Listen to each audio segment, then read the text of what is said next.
Thank you so much. আমি একটু enjoy করি। হ্যাঁ ভাইয়া, এটাই আমার কষ্ট। আতিফ আসলে আমি বেশি খুশি হতাম বিকজ অফ वो लम्हे वो बातें, ওই সঙের সবাই আমরা ফ্যান। ওই গানটা যদি আমরা আজকে আতিফের মুখ থেকে শুনতাম তাহলে আরো বেশি ভালো লাগতো। এটা আসলে আমার একার না, সবারই আসলে এটার কষ্ট, শুধুমাত্র আমি একা না। মন্তব্য তো আমরাই ফেলেছি, রাইট? আমার মতো আমার ফ্রেন্ডরা, আমার কাজিন, আমার ফ্যামিলি সবাই ইতিবাচক প্রভাবে ফেলেছে। এটাই থিঙ্ক করে যে জাল ব্যান্ডের আমরা সবাই অনেক বড় ফ্যান, সবারই অনেক ফেভারেট। ইনফ্যাক্ট আমরা তিনজনই জাল ব্যান্ডের অনেক বড় ফ্যান, বাট আমার একজন ফেভারেট সিঙ্গার আসেনি, এটা আমার একটু mood off, but it's all right. এখানে ম্যানেজমেন্টটা একটু ঠিক করা উচিত আই গেস, বিকজ আমরা একটা অ্যামাউন্ট দিয়ে একটা টিকিট কিনেছি, বাট অনেক আশেপাশের মানুষ ঢুকে গিয়েছে যারা কিনা টিকিট পারচেসও করে নাই। সো এটা অ্যাকচুয়ালি আমার মনে হয় ম্যানেজমেন্টের দিক থেকে আর একটু স্ট্রং থাকা উচিত। কালকের কনসার্ট হয়নি, মন খারাপ ছিল যে কবে হবে, মন খারাপ হয়ে যেত যদি নাই হতো। পোস্টপোন হয়েছে, আমার কোনো অসুবিধা নেই, আমি এসেছি, এনজয় করব। সবে তো শুরু হলো, দেখি। আমরা সবাই অ্যাকচুয়ালি এক্সাইটেড, সবাই আমরা খুশি, তাই না? কারণ পাকিস্তানে প্লাস হচ্ছে অন্যান্য দেশ থেকে আমাদের অনেক সিঙ্গাররা আসে, পাকিস্তানি সিঙ্গাররা একটু কম আসেই বলা চলে, রাইট?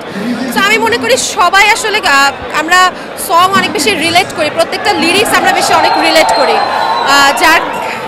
যার কারণে হচ্ছে আমি মনে করি যে না, এখন থেকে অ্যাকচুয়ালি প্রত্যেকটা দেশ থেকে সিঙ্গাররা আসা উচিত, ইন্টারন্যাশনাল কনসার্ট থেকে শুরু করে সব কিছু বাংলাদেশে হোক, এটাই আমি চাই। অ্যাকচুয়ালি যে বিষয়ে কোনো কন্ট্রোভার্সিয়াল কোনো কিছু নিয়ে আমি কথা বলতে চাই না। Thank you. মন্তব্য তো আমরাই ফেলেছি, রাইট? আমার মতো আমার ফ্রেন্ডরা, আমার কাজিন, আমার ফ্যামিলি সবাই ইতিবাচক প্রভাবে ফেলেছে। এটাই থিঙ্ক করে যে জাল ব্যান্ডের আমরা সবাই অনেক বড় ফ্যান।